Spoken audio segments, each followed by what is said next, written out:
What is going on? Part of my pancreas crew. Stoked to have you guys here for today's story because in today's episode I want to talk to you guys about something kind of serious, kind of life-changing. Alright, so over the last month my wife and I got into a new apartment, and during that phase there was a bit of an overlap where for an entire month we actually technically had two apartments. We had to pay double rent. It was kind of not fun. But in that process, while moving out of our old place into our new place, we discovered something. We learned about something that actually held a lot of potential danger for us that we didn't know about before. I want to share with you today how that can impact your diabetes and how you can avoid it. So, without any further ado, let's get into our theme song.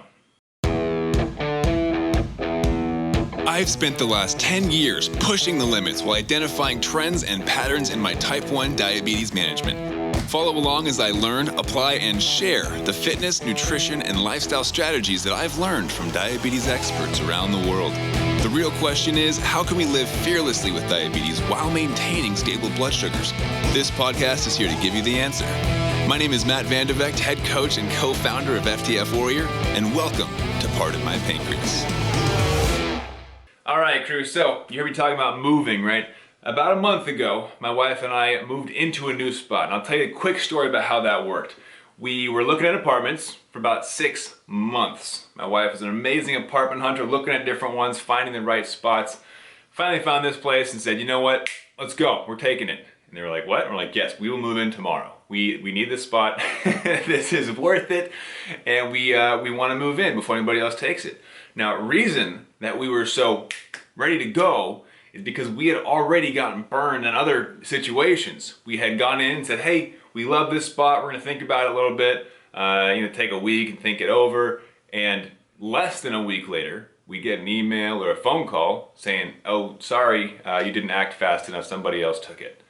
And we're like, what? That place was amazing, we should have just jumped in. And so we decided we need to learn from our mistakes, right? And there's actually something called an opportunity cost. I'll cover that in a second. But ultimately we decided we need to take this place.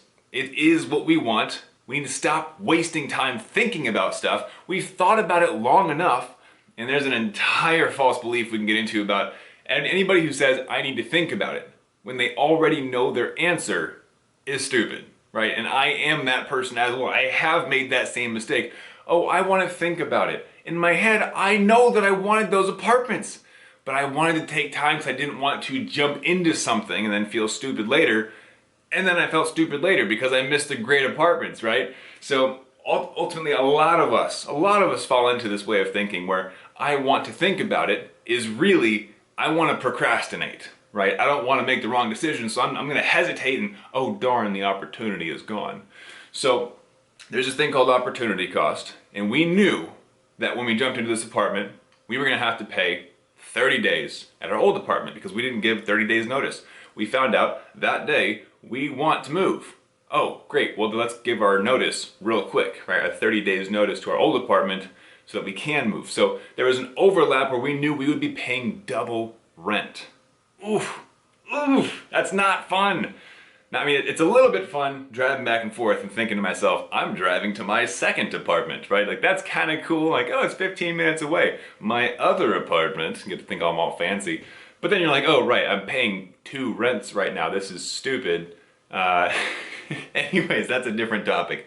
But driving back, what we're doing is we're cleaning out the old apartment, making sure it looks pristine, right? You want to make sure that we leave it in great condition as we move into our new place. And so we're going back, we're scrubbing walls, we're detailing the kitchen, the bathroom, we're vacuuming everything, making sure it looks great so we leave it in great condition.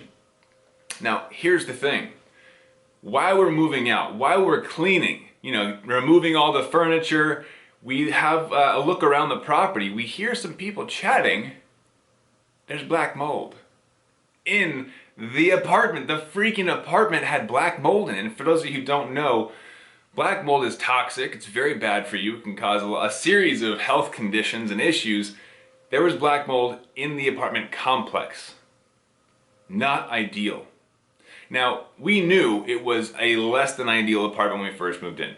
Now here's the quick story on that. We moved in literally the week before lockdown, when COVID started. Not Not fun either, right? We thought this is going to be a month-to-month place to look for a new place because my wife got a new job. So we had to move up there real quick, right? Opportunity cost comes into play again. Oh, new job, let's go. It's my wife's dream job. Let's just move up there, find a place, and we'll get it figured out. Well, then lockdown happened, a couple different series of events where we couldn't really move and led us to longer than ideal time in that place. So we knew it wasn't perfect, but what we did not know is that there was black mold in that apartment complex. Now, I didn't see black mold in our apartment, and we kept our stuff very clean. We're very clean individuals, so that's not an issue. But the fact that it's in the complex, that's scary. And this is not what's gonna kill diabetics, so don't worry, this isn't like the story's not over yet. But what I want you to see is that we knew that place was less than ideal, but because of lockdown, because of the situation that we were in, we got comfy and said, you know what, we'll just ride this one out, right? I think a lot of people got into that mindset. Oh, lockdown, oh, COVID, oh, this and that. Excuses, excuses, excuses. Well, because of lockdown, I can sit here and live a less than ideal life. Because of COVID, I don't have to take care of my health, my fitness, my eating. We all like to make excuses, and when excuses are made for us, we become complacent, right? And getting this apartment, right, we thought it was great because it was month to month. We're like, great, we're just gonna sit here and hang tight until COVID goes through. 6 months later, we're like, okay, lockdown's still very much a thing. What are we doing? So my wife started looking for an apartment. Over the course of 6 months, finally found this new place. And I realized there's a correlation between apartments and diabetes with this whole apartment hunting process we went through, having the overlap. First of all, overlap. A lot of people think that they're fine. They're complacent, they make excuses. Blood sugars are supposed to go up and down with type 1 diabetes, right? The blood sugar roller coaster is something that everybody deals with. No, it's not. It's really not. It's something you've been told is normal so that you don't think that you're the worst diabetic out there, and that's good. There should be a level of encouragement of, it's okay, it happens, because it does. It does happen to me, it does happen to everyone every once in a while. But the diabetes blood sugar roller coaster should not be your norm. That is not normal. And when you adopt this level of complacency of, okay, the apartment isn't perfect, but maybe we'll just hang out and deal with it. Okay, well, my blood sugars aren't perfect, I spike after meals and I go crazy low during workouts, but I'll just deal with it. No! That is complacency. That is you saying to yourself, I am not worth a higher level of blood sugar control. Do you think that you're worth more than that? Do you think you deserve to have stable blood sugars? We can start there. That's the source of our thinking. That's really important as well. But we'll skip over that for today. What I want you to think about is, in your life, with your diabetes, are you allowing this opportunity cost way of thinking to get in your way of leveling up? Have you adopted this level of complacency in your life where you sit there and think, well, it's not that bad, it's not that dirty, it's not that less than ideal, and unbeknownst to you, there's black mold growing in the background somewhere, right? Your blood sugars are wreaking havoc on your blood vessels, on your brain, on your muscles.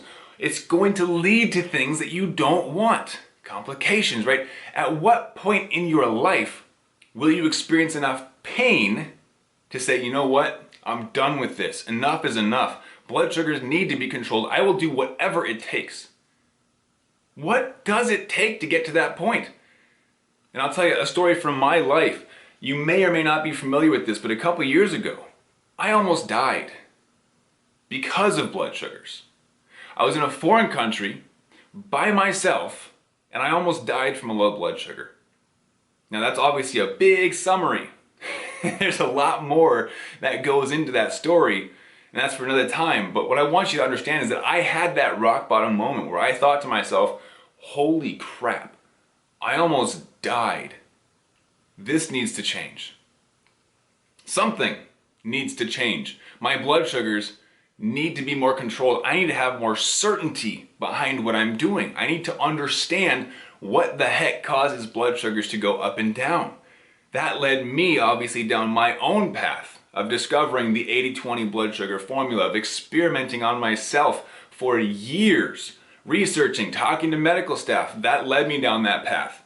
And your journey might be different, but will it take the ultimate pain to get you to take action? Or will you decide that today is the day you're going to stand up, motivate yourself, because just waiting for motivation is crap. It's not going to happen. Motivate yourself and say, I am going to do this. I am doing this. See, people are motivated by one of two things. All humans, all creatures, either they are moving towards pleasure or away from pain. Towards pleasure or away from pain. Most people will not take action to create change until the pain is so bad that they cannot ignore it. They remain complacent. They say, you know what? Ignorance is bliss. I'm just going to deal with blood sugars as they come. Oh, shoot. I lost my leg. Oh, shoot. I lost my eyesight. Diabetic complications kick in. Then they go, oh no, I got to take care of this. It's too late. You have a choice today to avoid future complications that could be in your future. Now, obviously, there's no 100% certainty there, but give yourself the best chance moving forward to avoid a life you don't want to live. What will it take for you to take action? Right? Is it going to be one leg? Is it going to be both legs? Is it going to be your eyesight, kidney failure, organ failure? Is it going to be a near-death experience? Or will you decide that moving towards pleasure, moving towards the best life that you deserve, is enough motivation for you to take action today? To start carb counting, to look at your pre-bolus timing, to look at your actual basal, bolus, and correction factors. To look at, maybe I should exercise every day. Maybe I should hire a coach or a trainer in the gym to teach me how to exercise. Maybe I should figure out and read some books on how to control my blood sugars. Maybe I should join a program or hire a diabetes coach to give me the shortcut to figure this thing out, because diabetes is annoying and I don't want to deal with that anymore. Enough is enough. Is today that day for you? Only you can make that decision. Now, obviously today, this is kind of a butt kicker episode. This is me telling you, if you don't take action today, then you will continue to live in complacency. For 6 months, we hunted apartments, looked around and said, oh, maybe we'll find one. We were very passive. Okay, we wanted to think about it a lot of times. We missed out on opportunities to get amazing apartments. As a result, we finally decided one day, hey, enough is enough. This place is perfect. We're jumping on it. I don't care if we have to pay 2 separate rents for an entire month. We are jumping on this. And I can tell you from this side of the fence, it is so worth it to take action immediately to get what you want. Yes, there is pain associated with paying double rent, but that is what we have to deal with if we want to take action immediately. Yes, there's going to be some pain associated with changing habits, getting used to counting carbs, measuring out your food, pre-bolus timing, sitting there and staring at your plate going, ugh, I got 15 more minutes before I can eat. Yeah, that's annoying. I know, but it's part of the deal if you want to have those stable blood sugars. The pre-bolus, in most cases, obviously I can't say overall, but in most cases is going to be one of the major keys to you getting control of your blood sugars. You have to determine your non-negotiables. And we're going down a few different paths right now. I want to rein it back in to let you know that only you can decide to take care of your diabetes. Only you can decide when enough is enough. And it's time to take action, to seek out new possibilities, to learn, understand, experiment, and grow into the person that you deserve to be. Only you can take that step. Now, recognize there are a multitude of opportunities for you to learn about diabetes, to get coached on diabetes, to go talk to doctors and endocrinologists and dietitians and certified diabetes educators. There is a plethora of resources available to you, but you have to take the first step. Nobody else can take that for you. No one's gonna reach out and go, hey, do you need some help with your diabetes? No, especially not during COVID, because no one's gonna reach their hand out to you. But what you have to do is decide for yourself, is it worth it? Do I deserve my best future possible? Because actions that you take today will impact your future. And those actions can be good or bad. You decide, hey, I am not gonna take my insulin for the next 2 months straight. Do you think that's gonna impact your future? Do you think you're gonna pay for that at some point? Yes, yes you will. Or if you decide, hey, today's the day that I'm gonna go research. I'm gonna go learn about blood sugars. Or if I don't want to research, maybe I'm gonna go watch YouTube videos on Matt's channel and learn about pre-bolus and how to find my bolus and what exercise does to blood sugars, how to exercise properly. Do you think that's gonna have a positive impact on your future? You can bet that it will. But it all boils down to one thing. Will you accept complacency, the thing that will kill you and your dreams and your future? Or will you be intentional with your time, effort, and money? Put it towards a better future. Understand that the actions you take today will impact your future whether you like it or not. So a phrase that I like to tell myself in all areas of life, not just diabetes, is avoid complacency, be intentional. Those go together. Avoid complacency, be intentional. Do not let yourself get comfortable with your goals, with your diabetes, with your job, with your relationships.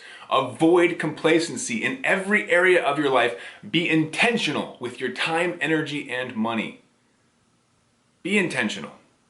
And I guarantee you it will have a positive impact on your future. So, you have one of two options right now, moving forward, right? One, you can look at your life. Go ahead, take a look around. Look at your relationships, your health, your wealth, your living situations, your diabetes, and say, you know what, it's good enough. I don't need to change anything. I'm surviving, right? I'm not actively dying. That is complacency. Own it, all right? Or two, you can take a look around and say, A, right now, I need to make a change. Because this surrounding me is not how I imagined my life to be. I deserve better than this. And then imagine your future. Where do I want to be? Do I want my blood sugars to be in range 70, 80, 90+% of the time? Do I want to have stable and predictable blood sugars? Do I want to actually know what my insulin to carb ratio is instead of guessing at it? Yes. Most people, I can say, would say yes to that. Okay, great. I want to move toward that pleasure and away from the immediate pain that is in my current life, where my blood sugars are wacky, frustrating, unpredictable, keeping me up late at night. I don't know what I can eat. I don't know if I can exercise. Those uncertainties lead you to a lower quality of life, and it is your choice today whether you make a change or not. Now, if you're the kind of person that wants to stand up, fight back, and decide what your best future looks like, then I got one thing for you, one tip, and you can decide whether you want to do it or not. But that tip is going to be to live with your life in action, take action to live with your diabetes in action. Now you know where this is going probably if you've been watching me for a while. I have a training for you that I did that goes over how I learned from that near-death experience, right? Now, I'll tell you, some of the smartest people in the world, slight tangent here, some of the smartest people in the world learn from their mistakes. That's what makes them the smartest people in the world. The geniuses in the world, the smartest people in the world, will learn from other people's mistakes, trials and errors, shortcomings, because they don't have to learn it on their own. They learn faster and they avoid that pain. Be a genius, be one of the smartest people in the world, and learn from my trial and errors. Learn from my failures, learn from my near-death experience, use my rock bottom experience to change your life today. Now, how do you do that? Easy. You devote 30 minutes, that's right, 30 whole minutes, that's it. 30 minutes to go watch the training that I did for you, where I go over that near-death experience, I go over how I used it to turn my life around, and I go over what exact strategies I use currently for myself and for my clients to keep blood sugars in a stable and predictable range through any activity, meal, and whatever you want in life. Go watch that training if and only if you are looking to change your future with what you do today. Go to diabetesinaction.com right now. Diabetesinaction.com. Grab that free training. It's literally 30 minutes that if you pay attention, take notes, and implement into your life, this could be the turning shift that helps you to not only avoid the pain of what diabetes can cause, but also leads you into the future that you deserve. Higher quality of life, living in the moment, enjoying food, being able to exercise, sleep through the night. That is what potential awaits you. So, 30 minutes, grab a pen and notepad, and watch the training at diabetesinaction.com. Make the changes today that your future self will thank you for. I know there's people who needed to hear this because I used to be one of those people. I hope this was the butt kick that you needed to see that life does not have to remain as it is. You just got to step out of complacency and be intentional. Enjoy the rest of your day and keep up the fight.